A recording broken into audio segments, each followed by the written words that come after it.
What is up, Earthnoids and Spacenoids? I am just a simple Newtype, and in this episode, we're returning to the novel Mobile Suit Gundam Confrontation. Last time, the Pegasus II rushed towards A Baoa Qu, but was stopped by Dozle and the Big Zam. Amado was able to take down the Big Zam in G3. Giran begins preparation for the solar system, and Amado asked Sayla for a lock of her pubes. Yeah, that happened. This time, the Pegasus II continues its push out of the Corregidor Shoal Zone and towards A Baoa Qu. Revel meets with the Pegasus crew, and Kycilia knows Char is Casval. So let's get into this. After the awkwardness with Sayla, Amado gets back into G3 and launches again. Kycilia set up shop in a command station at A Baoa Qu. They're waiting for Garcia from the Flanagan Agency. Many of Revel's men have fled into the Corregidor Shoal Zone. They think they have the upper hand. In an offhand comment, Garcia tells Giran that Dozle was annihilated. The Federation's Newtype forces also took out a chunk of Solomon's fleet. Char looks stunned at Kycilia. They're still confused as why they went to the Shoal Zone though, not knowing that this was just an accident. Usually when met with defeat, they're able to withdraw and save at least a quarter of their forces. But the Newtype forces are totally wiping them out completely. Garcia gives Char a backhanded compliment about surviving against the Gundam. He has ordered more mobile suits and expects Amado to make his way towards their location. Leroy, Char, and Kycilia wonder if there's a way to talk to this Amado Ray somehow. That's kinda hard to do while they're on the battlefield. They wonder if Lala is the one who activated Amado's Newtype abilities. Kycilia thinks that Char might be too emotionally invested and may be biased towards him. He and Amado had a Newtype moment where Amado brought up Sayla wanting to kill him. He keeps this moment to himself though and doesn't tell anyone. They might have to use Artesia. At a Lagrange point is Matilda on a ship called the L3. Not confusing at all. Ironically, they are at L2. In the novel, Woody wasn't taking the hint and proposing to Matilda, so she sorta used Amado to make Woody jealous. He eventually got the message and proposed. They're providing supplies to the Pegasus. She wants to relay a message to Amado about her wedding with Woody. Everything is so dour that Sayla says wedding? Not a lot of celebrations happening around here. Just people trying to get pubes in between missions. Many of the pilots gather in a briefing room. They all seem to feel something while fighting Dozle's fleet, but no one saw the aura that Amado saw. Slugger is the one in the group that is not buying into this Newtype hippie nonsense. Bright tells everyone to shut up. This is supposed to be a tactical meeting, damn it. Bright speculates that they might be able to take on Giran themselves. He thinks that Zeon is baiting Revel towards A Baoa Qu. Amado deduces that the aura that he saw with Dozle is a malevolent presence, which means that Giran must be the source of that presence. It seems like a logical stretch, but it gets them to focus on one target. He wonders what will happen if they succeed and win the war. Newtypes will most likely look like a supernatural phenomenon, and they will be ostracized. It won't turn out good for them. Sayla says that the Newtypes we see manifesting aren't the Newtypes that Zeon Daikun predicted, because the Newtype he predicted would occur throughout all of humanity. After the briefing, Sayla visits Amado in his quarters. She brings up the message left by Matilda. He doesn't really want to think about her wedding until after this war is over. For Sayla, she thinks this is an affirmation of life, even in a moment of chaos. She takes a shower. In the novel, they explain that showers on ships are pressurized mist, but it waterboards you, so you have to keep your head in this container so you don't drown. How many embarrassing shower deaths have there been in space? She then decides to talk about her brother to Amado. She wonders if Char had anything to do with Garma's death. She then admits to Amado that she met Char in Texas Colony during the battle. He wanted Sayla to not get involved in the war. Amado thinks to himself, maybe I could use Sayla to emotionally manipulate Char. Kycilia meets with Claret, who delivers a message from Prime Minister Darchia Bakarov. He informs Kycilia that Giran plans on using a secret weapon to destroy A Baoa Qu.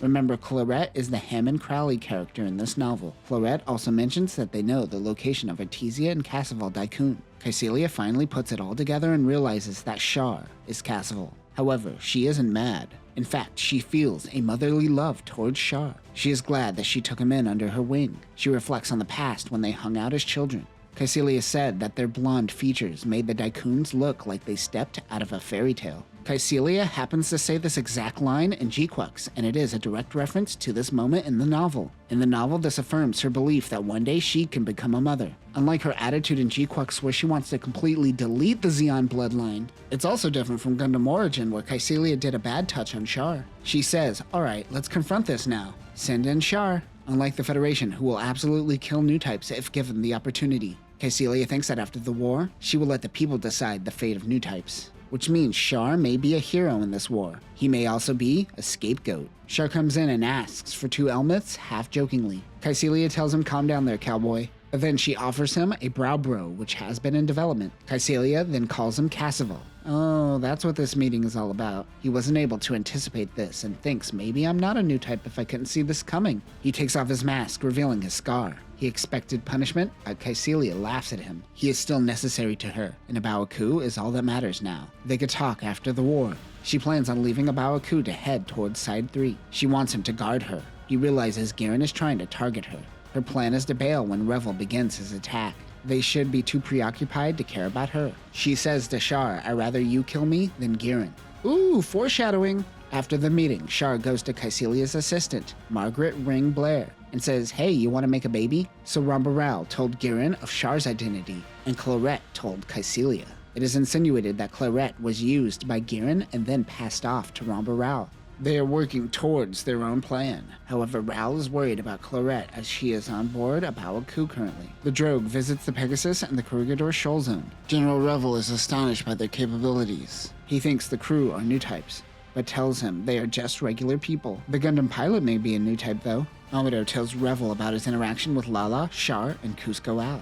Kai says don't forget about Dozel. Amado then mentions that they believe they are able to see and feel pain on the battlefield, referring to Dozel's aura. Sayla then explained her experience with helping out the crew on Texas. Revel says, so, we did a background check on you. Guess what we found out? Her secret is over. Revel tells the crew that she is Artesia Som Daikun. Everyone is shocked by this. Sayla says that if Revel truly believes in new types, then he should stop using them to fight this war. But Amado takes the pragmatic approach. It doesn't matter how well two people understand one another. The fact is, society is shaped by rules, and he is a part of a system that will always utilize everything in the name of survival. This was touched on in Gundam Pulitzer, and Lala's new type Ghost brought this concept up once. It doesn't matter if new types have the ability to bridge communication, or even read minds. The system at hand will always find a way to use new types to their needs. It's an inevitability. The 127th is to continue moving forward as the vanguard towards A Baoa Qu. They cleared the path from the Corregidor Shoal Zone. The Pegasus zigzagged instead of flying in a straight line. Here we see the skills of Mirai Yashima as she mans the helm with ease. We also get a better understanding of how much the atmosphere played into humans' perception when moving fast. In space, a tiny speck can become a giant asteroid in mere seconds if you aren't paying attention. They all put on their normal suits. In the novel, Mirai's father is a politician. Yashima Industries doesn't seem to exist here, but she still comes from a powerful family. She also apparently had a brother and sister who died in space before the war. She gets a little too close to some debris. Bright tells her to turn off her LCS and focus. She's not destroying a Death Star, calm down. Amado and the boys are on standby in their mobile suits. Streaks of light flash through the sky. Manaski particle disruption has turned attacks into lobbing missiles and hoping for the best. The mobile suits pick off any missiles heading towards the Pegasus II. Hayato and Kai pump each other up. Amado doesn't feel the aura like when he fought Dozel's forces. More satellite missiles explode nearby. Suddenly, Gattles and Jico attack ships approach. The Jico class is an assault spacecraft and similar to the Federation Public class. The 7-tube missile launcher sits at the bow of the ship right below the bridge. The spheres in the back are fuel tanks. Other weapons include machine guns mounted at the neck of the ship, 2 on each side.